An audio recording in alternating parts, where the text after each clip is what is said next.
नमस्कार मित्रांनो, आज एक खूप मोठा अपघात झालेला आहे. जो अपघात झालेला आहे तो हैदराबादमधल्या त्याच्या विषयाबद्दल बोलणार आहे मी. प्रतीक जोशी गेले 6 वर्ष लंडनमध्ये राहत होता. सॉफ्टवेअर क्षेत्रातील व्यावसायिक असलेले त्यांचे स्वप्न होते की पत्नी आणि 3 लहान मुलांसोबत परदेशात एक चांगले आयुष्य घडावे. त्याची पत्नी आणि मुले भारतात राहत होती. वर्षानुवर्षे प्रतीक्षेनंतर अखेर सर्व मंजुरी मिळाली आणि त्यांचे स्वप्न सत्यात उतरू लागले. फक्त 2 दिवसापूर्वी त्यांची पत्नी डॉक्टर कोमी व्यास, उदयपूरमधील एका प्रसिद्ध डॉक्टर यांनी आपल्या नोकरीचा राजीनामा दिला होता.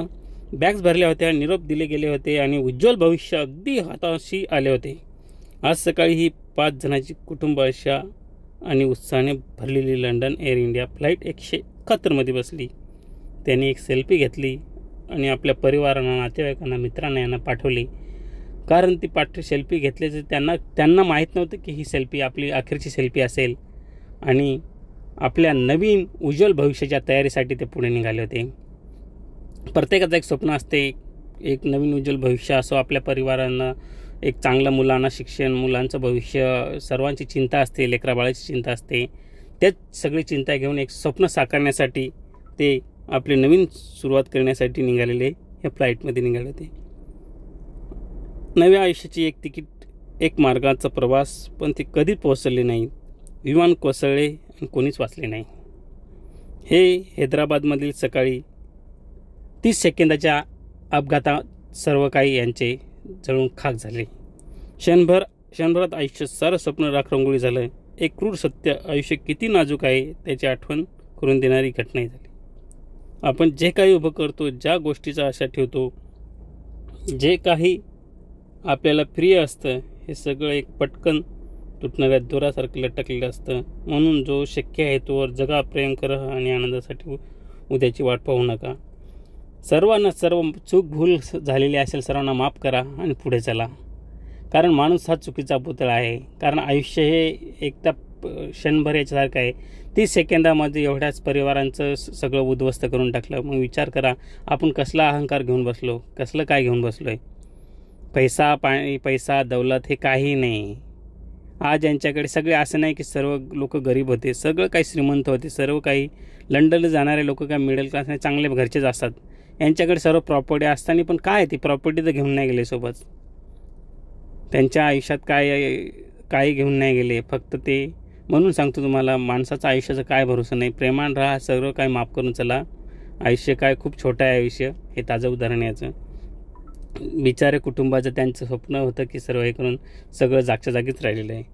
आणि ती घटना एक चांगल्या एअर इंडियाच्या फ्लाईटमध्ये घडलेली आहे. विचार करा मित्रांनो, खूप असं एअर इंडियाचं एवढं मोठं फ्लाईट आहे, पण माणसाचा जर वेळ आली तर काहीही नाही आहे.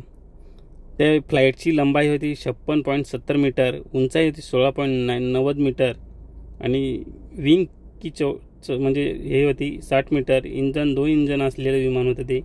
अधिकतम स्पीड 954 किलोमीटर प्रति घंटा असं होतं. सीटिंग कॅपॅसिटी 254 होती अधिकतममध्ये आणि फ्यूल कॅपॅसिटी 126,206 लिटर होती. विचार करा मित्रांनो. तर खरंच सर्वांना सोबत घेऊन चला. द्वेष, राग हे दूर ठेवून चला. आयुष्य हे काय बार येत नसते.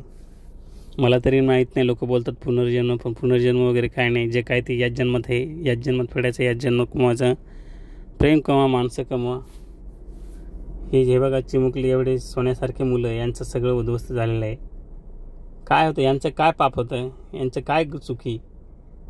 एवढे सुंदर मुलं, नेमकं जीवनाची भरारी घेणारे, हे आयुष्याची भरारी घेणारे मुलं, आणि सगळं उद्ध्वस्त करून बसले. तर मित्रांनो, खरंच सांगतो, काळजी घ्या, पुण्य कमवा, सर्वांशी चांगलं राहा, सुखभल माफ करून हे करा. पैसा ठीक आहे, गरज जगण्यासाठी, सगळ्या मूलभूत गरजासाठी पैसा हा खूप महत्त्वाचा आहे, असं नाही की महत्त्वाचं नाही. परंतु त्याच्या व्यतिरिक्त माणुसकी जपा. पैसा हा सर्वच काही नाही आहे, पण सर्व नाही आहे. कारण पैसा माणसाला जगण्यासाठी, गरजा पूर्ण करण्यासाठी महत्त्वाचा आहे.